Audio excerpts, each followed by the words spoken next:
Hello class, can I explain any marketing concepts?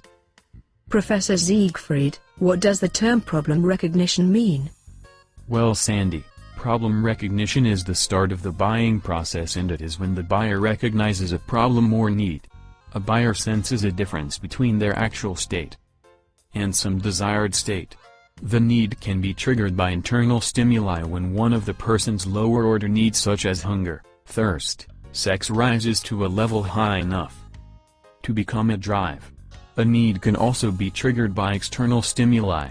For example, a person passing by a coffee shop can smell the freshly brewed coffee stimulates the need for a caffeine hit. Passing a neighbor's new car might spark admiration, or watching a television commercial for a holiday to Bali might generate interest.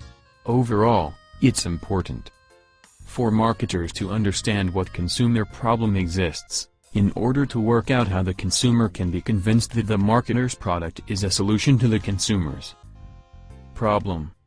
Thanks Professor, for this explanation of problem recognition.